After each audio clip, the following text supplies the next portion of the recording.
So today I am going to be sharing how I prep for Passover. I am hoping those of you who have a chance to watch live or watch later that you will find this video helpful. I actually have a very organized process or way that I actually prepare. So I just wanted to share some tips with some of you today. Um, I'm sure some of you have, you have your own process of preparing for Passover, but I have a very, very organized method. So I wanted to share that with you. I also wanted to see how you prepare because we all have our own method of preparing for the Passover. So I'm going to drop a poll. Hopefully, I can get it to work. And you can share with me what your preparation time period is. If I can get this to work, let me see if it'll show. Um, well, anyway, I, I'm I'm new at this whole poll thing since this is a newer feature for me.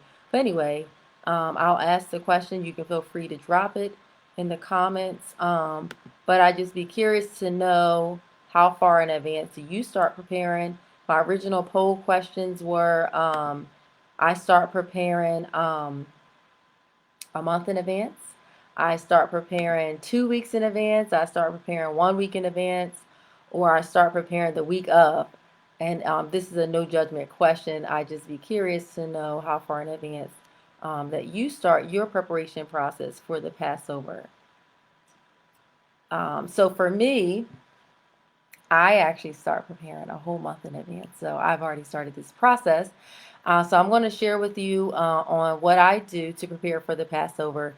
As we know, there's this formal process of us cleaning out our homes and all that good stuff. So I just have some notes. If you notice, I'm looking down just so I don't forget anything. So for those of you who may not be familiar, or maybe you're new to keeping the Passover, maybe you are one who's kept the Passover for many years. One of the things that we do during the Passover, aside from eat unleavened bread, but many of us actually prep our homes. So it's based on a few scriptures. Just wanted to give you scriptural references so you know why we do it. In Exodus chapter 12 and 15, it talks about the Passover and how we eat the unleavened bread for 7 days. And it also mentions how that you should clear the leaven from your home or your coast. So that's the reason why we do it. And then Exodus 13 and 7 is also a scriptural reference that talks about eating unleavened bread and that it should not be seen in your coats. So if you've ever known anybody to clear out their home, that's why. The last scriptural reference I'm going to give you is 1 Corinthians 5 and 7 that says to purge out therefore the old leaven that ye may be a new lump, even as ye are unleavened, for even Christ our Passover sacrifice for us. So that's some of the preparation process. So I just wanted to share with you all really quickly. Um, as I mentioned, I start prepping a whole month in advance for the Passover. One of the things that I do, and I've already started doing, is I make a full inventory list of everything in my home that has leaven in it. So, what is leaven? So, leaven is defined as a few basic ingredients. If you read the label of your foods, you'll find these few words. So, it'll either say yeast or it'll say yeast extract. So that's a leavening agent. If it says baking powder, baking soda, or sodium bicarbonate, those are all considered leavening agents. So if you have any foods that have any of those ingredients in it, then that is considered leaven. So that's what we're describing. So as I mentioned, I start gathering items a month in advance. So what I do is I start making an inventory list of all of the items in my home that have those basic ingredients I just listed: yeast extract, baking powder, baking soda, or sodium bicarbonate, which is another name for baking soda. I make a list. I identify, like, if it's a dry item, I actually pull all those items out my cabinet and I place them in a bag or a box. I put them on my kitchen table so that I can consistently see them before me, because I make it my goal to try to eat up as many of those things as possible. I also do meal planning to ensure that I'm using up those ingredients first.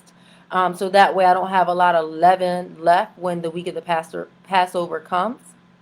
I also check my refrigerator and my freezer, and I begin to actually bring the leavening items to the front.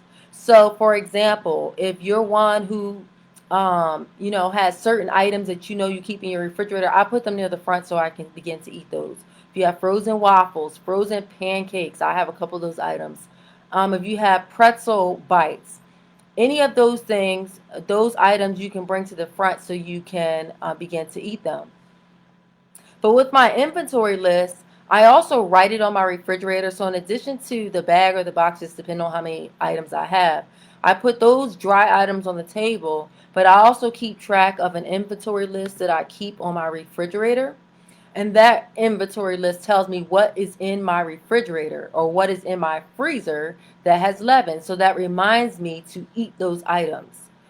So those are just a couple of things that I do. I also limit my buying of leavening items. So for example, one of the things that I plan to make for dinner this week, I'll be making myself chicken cheesesteaks. And instead of buying a whole pack of rolls, I'll buy loose rolls so that it only accommodates that meal. So what I'm doing is I'm limiting how much leaven that I'm purchasing so that I don't have a whole bunch of bread that I'm adding to my current inventory that I have to eat up. So in this case, later on this week when I'm ready to make that, I'm just going to go to the supermarket, going to grab, a few loose rolls, one or two rolls, just for that meal so that way when I eat that meal, I've eaten that bread. Um, I also just wanted to share with you a couple of items that may be in your homes that I have in mind that you may or may not have thought about. So I'm going to start, of course, with the most common items. Some of you saw my post the other day or yesterday about all my Girl Scout cookies. So I have some Thin Mints. I also have some Caramel Delights. So these are quite obvious leavening agents in them. These have baking soda in them. So this is straightforward. Any type of bread or cookies generally are going to have leaven in them. How do you know? Because most of the time that is what makes it not to be as flat, and it's not defined by flat bread, right? It's defined by the ingredient that's in it that causes it to rise. And so bacon, in this case, baking soda is in this item. Some of your items may say baking powder, which is more commonly found in cakes, or it may say something else. So, of course, my cookies. I had a total of 3 boxes. The third box was a new flavor called Adventurefuls, I believe. So I finally got that box down. I have 2 more. Some other common ingredients that you may have in your home, of course, breadcrumbs. Um, you may have them in your cabinets for cooking, but as the name implies, it is bread. And so, being a source of bread, and also if you were to check the ingredients, because it is originally bread, it's going to have one of those ingredients I mentioned, which will either be yeast extract, yeast, baking powder, baking soda, or it may have a combination of multiples. Um, I didn't read this in great detail to tell you exactly which of those ingredients it has in it, but I know it has yeast. So that is a clear indicator. Just another common item, crackers, right? So these need to be eaten up. I actually have 2 boxes of these. So just something to keep in mind as the Passover starts to get closer is you want to start minimizing how much you're buying. Now, of course, I had these items in my cabinets prior to now. I haven't bought anything new, but this is the time frame where I stop buying stuff and I start using up items. Just some uncommon items that you may have in your cabinet that actually do have leaven in them. This particular brand has it, but these old El Paso hard shells have leaven in them. Most of us would probably think of the soft shells and clearly say, oh, yeah, I know they have.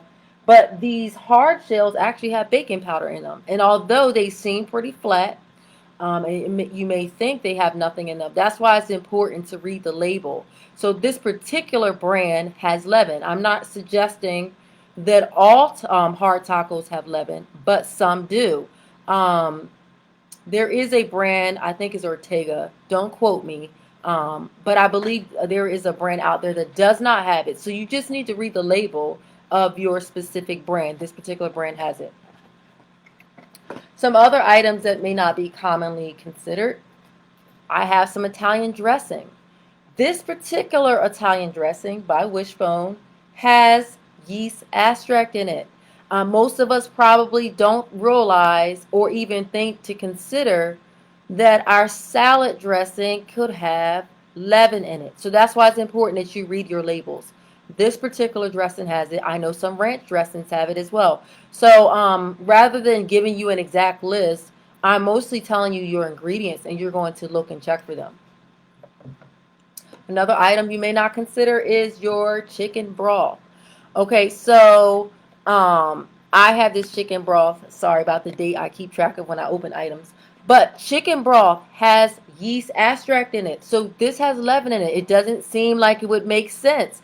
But unless you made your own broth, you want to read your label because in this case, this broth and most chicken broth that you see on the market, regardless of the brand, will have leaven in it. So that's an item that you'll want to consume before the Passover so that you don't have it in your coast. Cream of chicken is another item that has leaven in it. You may not have considered, but actually this has yeast extract in it, which is what makes it a leavening agent. And that's why it's important to read your label. Oftentimes, items like this go missed because in our minds, it's not bread, it's not cookies.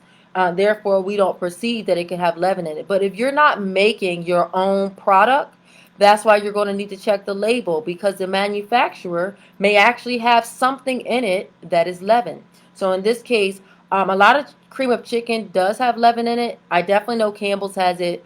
During the Passover, I haven't quite found a brand that doesn't have it. I believe cream of celery may be free of it, but you need to read the label. I don't believe Campbell's is one of them, though. So that's why it's important to make sure you're reading your labels. And just as a reminder, what we're reading our labels for, yeast, yeast extract, baking powder, baking soda, and the other term for baking soda is sodium bicarbonate. My chicken noodle soup. Okay, this has leaven in it. Why? Because the broth. If you read the label, believe it or not, there's yeast extract in this soup. Actually, most of Campbell's soup has yeast extract in it, and that's why you want to make sure you're reading your labels. So those were some of the common items as well as uncommon items that you may find in your home as well that have leaven in them. Another item you'll want to check for is your gravy. A lot of gravies actually have leaven in it. I know it's hard to believe, and you can't make sense of it. But as I mentioned, unless you're making a lot of your own product, the manufacturer is adding additional ingredients. So the most common one you'll see is the yeast extract, or they'll say yeast. When you're checking your freezer, you also want to check sometimes some of your processed foods. By processed foods, of course, for example, some burgers, like turkey burgers, actually have leaven in them.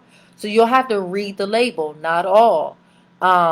If you're one, maybe you eat a certain type of chicken or so, you want to read the label. Chicken patties definitely have leaven in them because they're breaded. So those are just some things you want to look for. There are more things than we often think of. I just wanted to share a few tips that I use, as I mentioned earlier. I created an inventory list. I've already started clearing my cabinets. And I just start working off of the items I already have. I stop buying leaven so that I'm not adding to the existing inventory. So by the time that Passover comes, I don't have it. The reason why I start planning a month in advance, because it takes time to eat this stuff, right? So these taco shells that I had, there's actually no more taco shells left in here. It's just the seasoning mix that came with it. Like I said, I start meal planning. So earlier this week, I had a taco casserole to use up the shells that had leaven in them.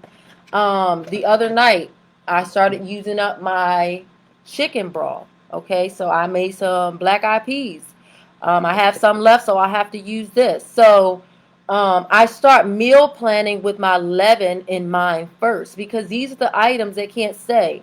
I have other things, a ton of things. There's a whole bag of items on my table right now. I have pretzel sticks sitting here. I got to eat those up. As I mentioned, I have this soup, but there's a number of flavors, not just chicken noodle, that have leaven in them. They actually say yeast extract, so you want to make sure you're reading your labels for that. Um, but yeah, check your cabinets. I do a thorough cleansing of my cabinets, my refrigerator, my freezer. Like I said, I position those things to the front. Some other uncommon things you probably don't think about. I'll tell you to the degree I go. If just like I know baking soda is a leavening agent for those of us who like pretty white teeth, your toothpaste may have baking soda. So I actually switch out my toothpaste during the Passover if it has baking soda in it, because I know baking soda is a leavening agent. And if I'm not eating it, I'm also not brushing my teeth with it. So just something to keep in mind, something you may not have considered. But those are just some tips that I use. If you're just popping on, you can feel free to catch the replay. But I just shared with you all some tips that I have found useful. And for planning, there's nothing worse than being at the week of Passover and realizing you have a whole cabinet worth of items that you know you're not going to eat in that week. So that's why I start a whole month in advance and I just start working on items. So I hope that you find these tips helpful. Feel free to drop comments. Let me know what you do and if you found it helpful. Have a great evening, everyone.